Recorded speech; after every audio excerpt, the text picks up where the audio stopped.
नमस्कार, मैं हूं मृत्युंजय कुमार झा।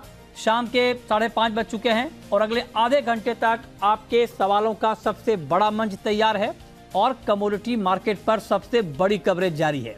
हम आपको बताएंगे कि आपके लिए बाजार में कहां पर कमाई के मौके हैं और आपको किन किन बातों पर नजर रखनी चाहिए। साथ ही आप सवाल भी पूछिए। आप नंबर नोट कर लें, जिस नंबर पर आप सवाल पूछेंगे 022-2300-1634। इसके अलावा आप 022-2300-1635 पर भी अपना सवाल पूछ सकते हैं।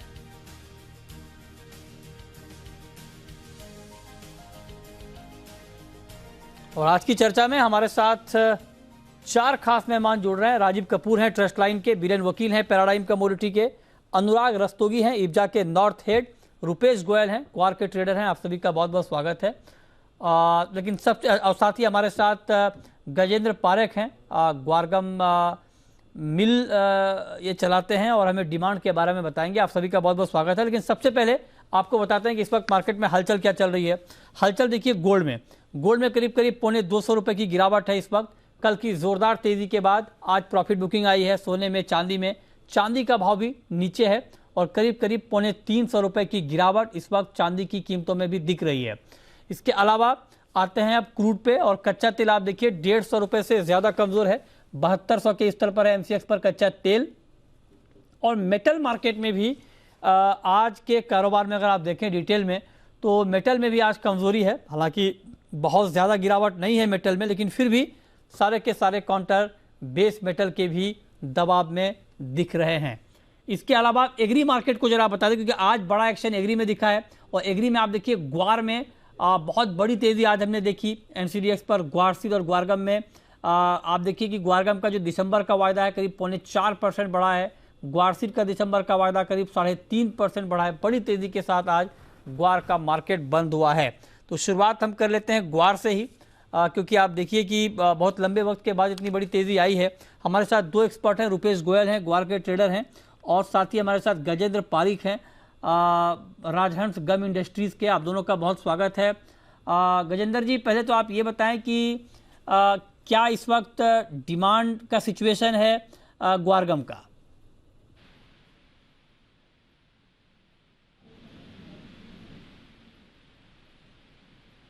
अच्छा, लगता है हमारा संपर्क अभी नहीं हो पा रहा है। हम दोबारा उनसे जुड़ेंगे, लेकिन उससे पहले जरा गोल्ड की चाल को देख लेते हैं। अच्छा, अनुराग रस्तोगी जी हमारे साथ जुड़ चुके हैं इब्जा के नॉर्थ हेड। अनुराग जी, बहुत बहुत स्वागत है आपका। आप जरा बताएं अनुराग जी कि कल हमने बड़ी तेजी देखी गोल्ड में, आज मार्केट बहुत दबाव में तो नहीं है, मामूली दबाव में है। क्या आपको लगता है कि अभी मोमेंटम बाकी है? कल अमेरिका में महंगाई के आंकड़े भी आएंगे, क्या लगता है आपको आउटलुक मार्केट का? सर, सबसे पहले तो आपके सभी दर्शकों को नमस्कार।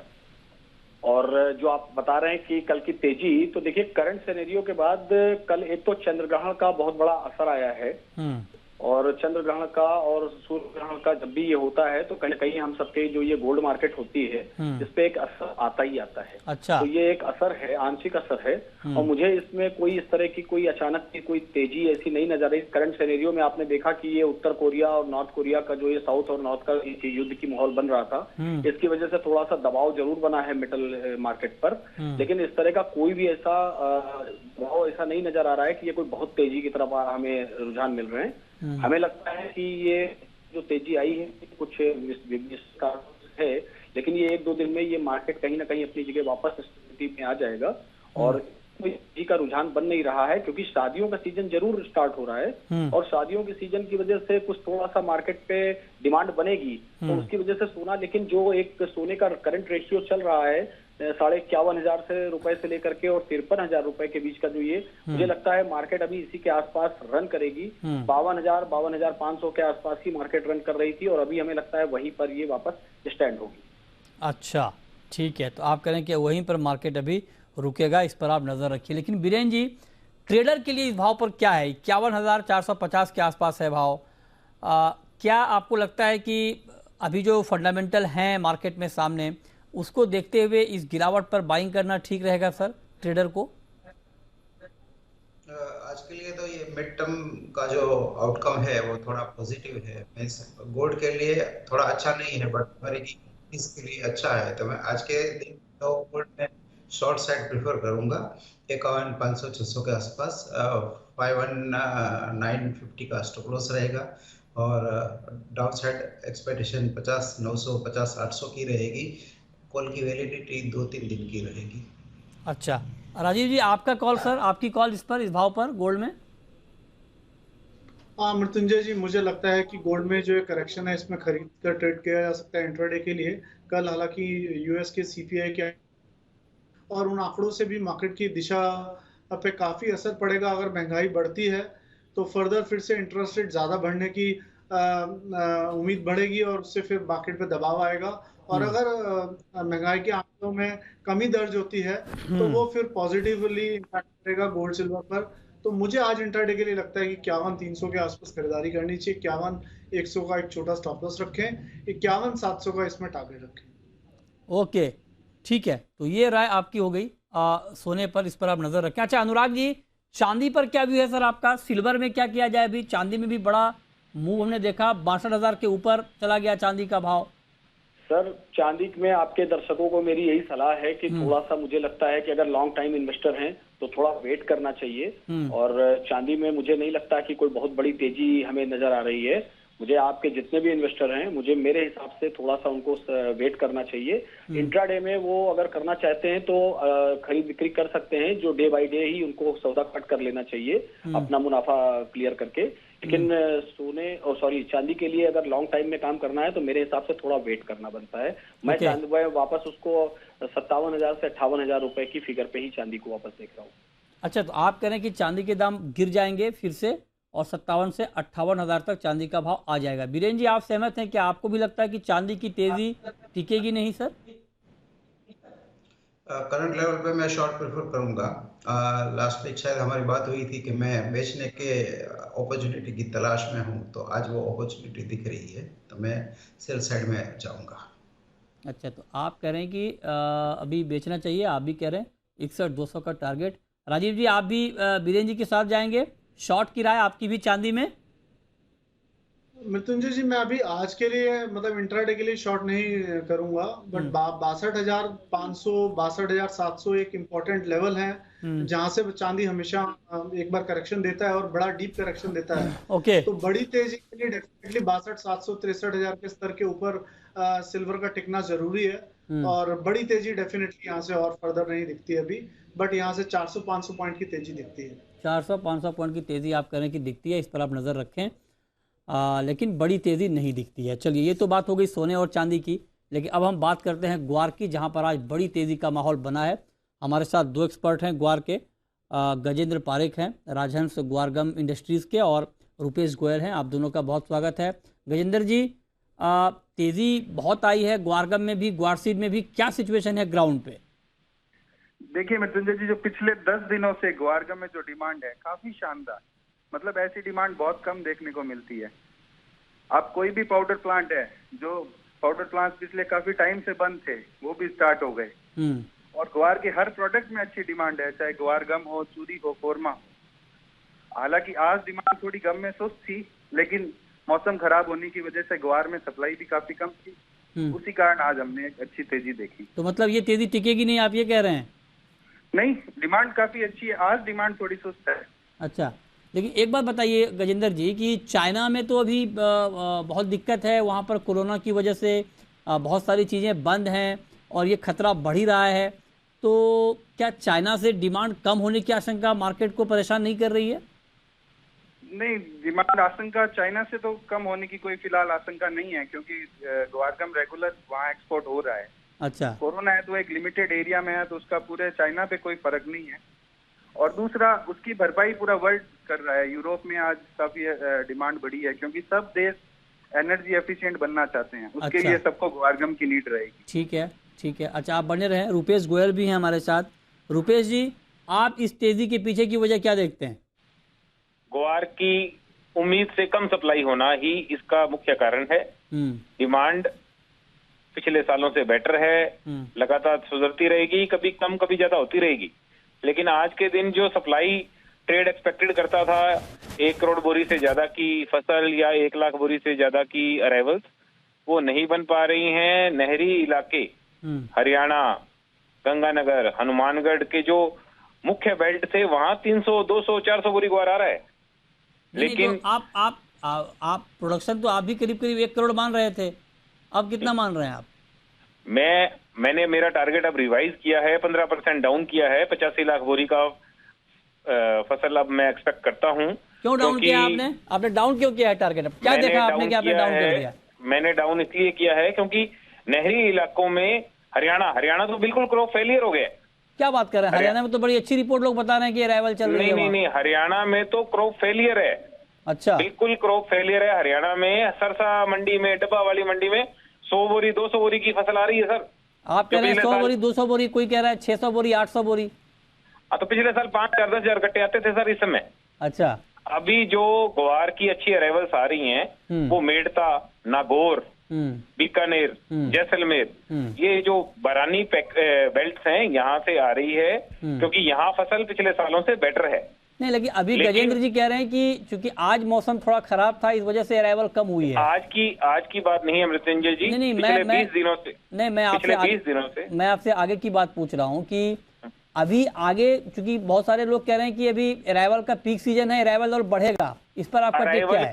अराइवल का पीक पिछले 31 अक्टूबर को हो चुका है। 80,000 बोरी की अराइवल आई थी, वो पीक बन चुका है। अब विषय में इस सीजन में तो 80,000 बोरी की अराइवल बननी मुश्किल है। अराइवल घटेगी अभी या आगे बढ़ेगी, ये बताइए आप? ग्रेजुअली डाउन होती जाएगी। अच्छा, गजेंद्र जी आप सहमत हैं? आपको भी लगता है आगे अराइवल कम होगी? बरानी बेल्ट का जो किसान है वो जरूरत पे ग्वार बेचता है, ना कि भाव देख के। बरानी बेल्ट का, नहरी बेल्ट का किसान अपनी फसल का 70-80% इंस्टेंट बेचता है। लेकिन मान लीजिए 5,000 से ऊपर का भाव मिलेगा तो सप्लाई बढ़ नहीं जाएगी, मैं ये जानना चाह रहा हूँ। किसान भी व्यापारी जैसा है सर आजकल।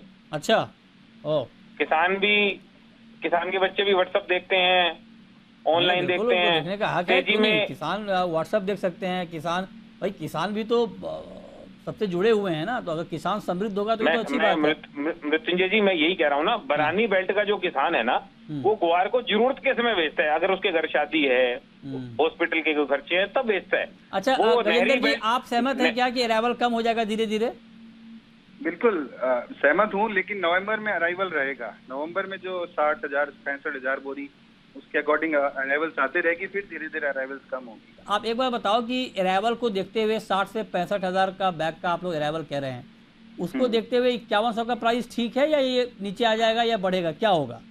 नहीं, अगर 60-65,000 बोरी अराइवल रहती है तो ये प्राइस लोवेस्ट मान के चलिए। लोवेस्ट है क्योंकि डिमांड इससे काफी ज्यादा है। और तो क्या प्राइस बनेगा फिर उसके बाद 6 से 6,500 के बीच में इसका प्राइस सेटल होगा, अगर ऐसी डिमांड कंटिन्यू रही तो।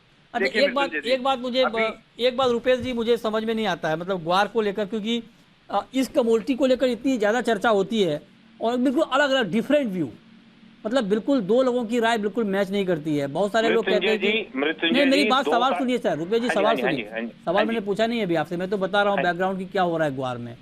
कुछ लोग कह रहे हैं कि 1 करोड़ बैग से ज्यादा का प्रोडक्शन है, कुछ आप कह रहे हैं कि 85 लाख है ना, अलग अलग फिगर भी आ रहे हैं।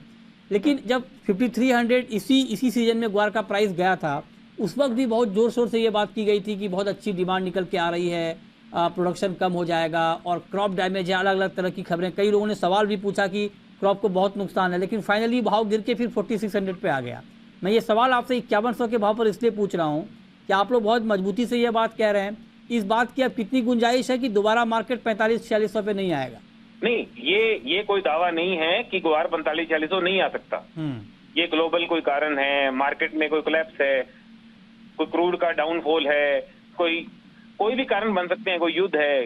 ये कोई दावा नहीं है कि 45-4600 ग्वार वापस नहीं आएगा। अच्छा। लेकिन बात यहाँ ये हो रही है कि अराइवल्स जो हैं वो नहरी जो इलाकों में जो यील्ड था वो ज्यादा बारिश की वजह से जो ग्रोथ हुआ उसने फल कम दिया है और वो मार्केट में शो कर रहा है। बरानी बेल्ट का किसान, बरानी बेल्टों में फसलें अच्छी हैं, लेकिन वहां का किसान ग्वार को सहेज के रखने वाला किसान है, वो जरूरत पे ग्वार बेचता है। ठीक है, वो भाव को देख के या इंस्टेंटली खेत से मंडी में नहीं लेके आता, वो अपने घर पे रखता है, जब उसको जरूरत होती है धीरे धीरे बेचता है। ये तो आपका ऑब्जर्वेशन है सर ना, मतलब कोई जरूरी नहीं कि जो बात आप कह रहे हैं किसान वही करे। हाँ बिल्कुल, किसान का मन है, अगर मान लीजिए उनको लगे कि नहीं 51 का भाव ठीक भाव मिल रहा है तो बेच भी सकते हैं, उनको लगा कि नहीं आगे 5-6 हजार भाव चला जाएगा तो रोक भी सकते हैं। बिल्कुल, अगर किसान को लगता है कि प्राइस बढ़ेगा तो वो रोक सकता है, अगर उसको लगेगा कि नहीं तो वो ला सकता है। लेकिन मंडियों की आवकें शो कर रही हैं कि भाई चलिए मैं अब एक किसान पैनल भी करूंगा, और मेरी हालांकि मैं किसानों को जोड़ता रहता हूं बीच बीच में, लेकिन मेरी कोशिश रहेगी कि बिल्कुल ऐसे किसान को जोड़ा जाए जो बिल्कुल ग्राउंड पर काम कर रहे हैं, जिनकी ग्वार की खेती है। अलग अलग हिस्सों से मैं जोड़ने का प्रयास करूंगा। बहुत शुक्रिया रुपेश जी आपका और गजेंद्र पारिक जी आपका हमारे साथ जुड़ने के लिए, ग्वार पर डिटेल में बात करने के लिए। चलिए आगे बढ़ते हैं और अब बात करते हैं क्रूड की। क्रूड पर बीरेन जी क्या व्यू है आपका? कच्चा तेल दबाव में है, चाइना में डिमांड घटेगी, इस आशंका से मार्केट परेशान है। क्या करना चाहिए कच्चे तेल में?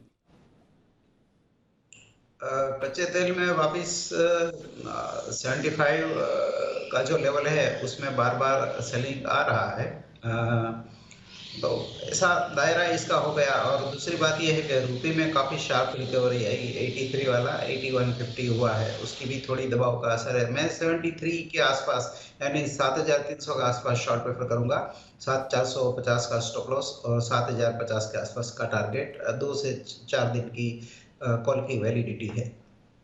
ठीक है, चलिए अब हम शुरू करते हैं सवाल जवाब। पहला सवाल है सुल्तान का, पूछिए सुल्तान जी। हाँ जी, मेरा सवाल बीरेन जी से है। हाँ, पिछली बार जब बात हुई थी हमारी तब 2200 के भाव थे, तब तो उन्होंने बोला था कि मार्केट बढ़ेगा नहीं, अभी ये तो 2700 हो गया है। अभी क्या करना चाहिए? बीरेन जी से राय जानना चाहते हैं कि फिर से वो लेवल आ जाएंगे 2200 के? हमें खरीदना है, जरा एग्जैक्ट रेट बताइए। बताइए बीरेन सर। कॉटन सीड का मार्केट काफ़ी तेज है गुजरात में, और अराइवल जो की होनी चाहिए वो बेहद कमज़ोर है कपास की, सीड कॉटन जिसको कहेंगे। तो अभी कॉटन सीड भी मजबूत है, केक भी मजबूत है, आगे कहाँ तक जाएगा वो बताना मुश्किल है, बट टेम्पररी मार्केट का रुझान पॉजिटिव साइड का है। अच्छा, ठीक है। अच्छा राजीव जी, बेस मेटल में आज के लिए कहीं पर आपको ट्रेड दिख रहा है? मृत्युंजय जी, 2 काउंटर में दिख रहा है मुझे, कॉपर में और एल्युमिनियम में। मुझे लगता है जो कॉपर में करेक्शन हम देख रहे हैं आज के सत्र में, आई थिंक खरीदारी के लिए एक अच्छा मौका देगा। 670 के आसपास इसे खरीद सकते हैं और स्टॉप लॉस रखना चाहिए 664 का। 678 का पहला टारगेट रख सकते हैं, 685 का इसमें दूसरा टारगेट रख सकते हैं। सिमिलरली एल्युमिनियम ने भी एक अच्छा ऊपरी स्तर से आज सुबह के सत्र में अराउंड 207 208 था, अभी 204 के आसपास है, तो 203.50 आई थिंक एक अच्छा लेवल है खरीदने के लिए। और 202 से नीचे का इसमें स्टॉप लॉस रखना चाहिए। और वापस मैं देखता हूं कि 206 207 तक के टारगेट इसमें देखने को मिल सकते हैं। तो एल्युमिनियम और कॉपर दोनों में ही थोड़ा और करेक्शन पे खरीद के चल सकते हैं। ठीक है, मनीष जैन है नेक्स्ट कॉलर जुड़ रहे हैं हमारे साथ, पूछिए मनीष जी। सर मेरा सवाल गंवार और मेंथा ऑयल पे है वीरेन जी से। सर एक तो ये गंवार का जो उन्होंने बताया था एक्सपर्ट्स ने, वैसे कहना सही है कि नागौर मेड़ता साइड में बहुत ज्यादा है और आगे डिमांड भी आ रही है। तो बीरेन जी क्या किया जाए सर? आपका क्या टेक है ग्वार पर?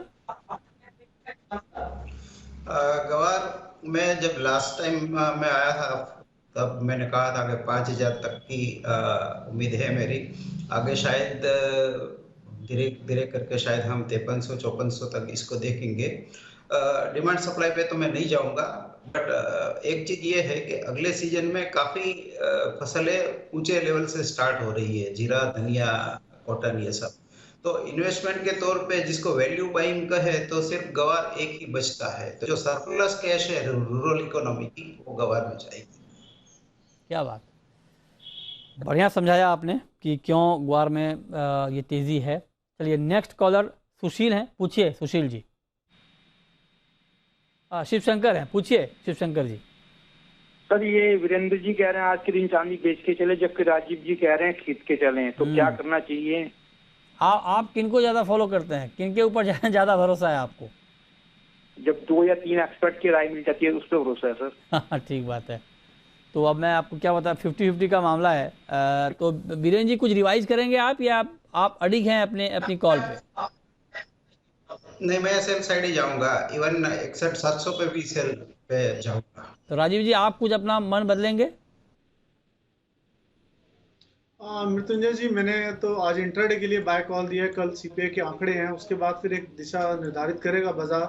प्लस मैंने एक चीज और बताई थी कि 62,700 63,000 एक इम्पोर्टेंट लेवल भी है, तो वहां तक की ही इसमें बढ़त आएगी। और अगर उसके तो बाद मतलब बाजार सस्टेन करता है उसको छोड़कर, तब इसमें हम बड़ी तेजी देखते हैं। तो मतलब ये है मुझे लगता है कि वहां से दोनों एक्सपर्ट अपनी कॉल बदल नहीं रहे हैं, है ना। तो आपके लिए एडवाइस यही है कि मान लीजिए जब मामला 50-50 का हो तो आप छोड़ दें, ट्रेड ना लें, देखें कि क्या हो रहा है। कल महंगाई के आंकड़े भी आएंगे, क्योंकि जब दो अलग अलग राय हो और आपको कन्विक्शन नहीं हो तब छोड़ देना चाहिए। ये भी एक बेहतर स्ट्रेटजी होती है। अगला सवाल है दीपक का, महाराष्ट्र से हैं। पूछिए दीपक जी। सर राम किसान है। जी जी पूछें। अब सोयाबीन के दाम जरा बढ़े तो बेच देना चाहिए या रुपया कुछ दिन के लिए? बताइए वीरेंद्र जी, क्या करना चाहिए? सोयाबीन के किसान हैं, रखे रहें या बेच दें? फिलहाल मैं धीरे धीरे बेच देने का प्रेफर करूंगा, क्योंकि फसल पिछला स्टॉक काफ़ी है और ये फसल भी अच्छी है, और दाम भी रिन्यूमरेटिव है। तो 500-700 का जो उछाल आया है, ये मैं समझता हूँ फार्मर के लिए थोड़ा थोड़ा करके डाइवेस्ट करना चाहिए। ओके, ठीक है। तो ये राय आपकी हो गई। इस पर आप नज़र रखें कि आपको अभी करना क्या है। अच्छा राजीव जी, नेचुरल गैस पर कोई व्यू अभी आपका? बहुत वोलेटाइल है काउंटर, बड़ी तेजी मंदी आ रही है इसमें। जी मृत्युंजय जी, कल के ऊपरी स्तरों से अगर देखें तो करीबन 100 रुपये लुढ़क चुका है, और सिमिलर काइंड ऑफ तेजी उससे 2 दिन पहले आई थी। 100 रुपये 2 दिन में बढ़ा था। तो मुझे लगता है कि 460 470 एक अच्छे सपोर्ट लेवल है। वहां पर ये गिरावट थोड़ी सी थमनी चाहिए। मैं ये नहीं कहूंगा कि वहां खरीद के चलना चाहिए, बट वहां से फिर फर्दर दिशा निर्धारित होगी तो उसके लिए थोड़ा सा वेट करना चाहिए। अभी फिलहाल नेचुरल गैस को थोड़ा अवॉइड में ही रखना चाहिए। ठीक है, अनुराग हैं नेक्स्ट कॉलर। पूछिए अनुराग जी। नमस्ते सर। सर मैं एक किसान हूँ सर, मेरे पास 200 बोरी सोयाबीन है।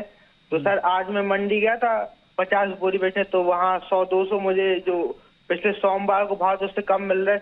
सर मेरा वीरेंद्र वकील साहब जी से प्रश्न है कि मुझे सोयाबीन में क्या करना चाहिए, कि अभी आगे तेजी आएगी या मद्दी आएगी, इससे मैं या सोयाबीन से निकल सकूं, या मतलब रखा रहूं कि 1-2 महीने बाद मुझे अच्छा भाव मिलेगा तो मैं बेच सकूं? बताइए वीरेंद्र जी एक बार फिर से सर, सोयाबीन पर। सोयाबीन पे इस भाव पे मैं होल्ड करना नहीं प्रेफर करूंगा। अभी जो थोड़ा मार्केट बढ़ा है वो तेलों की तेजी का सपोर्ट मिला है, लेकिन तेलों की तेजी आज थोड़ी थम गई है क्योंकि 30% बढ़ गया था मार्केट। खल की डिमांड वर्ल्ड में काफी कमजोर है, तो सोयाबीन होल्ड नहीं करना चाहिए।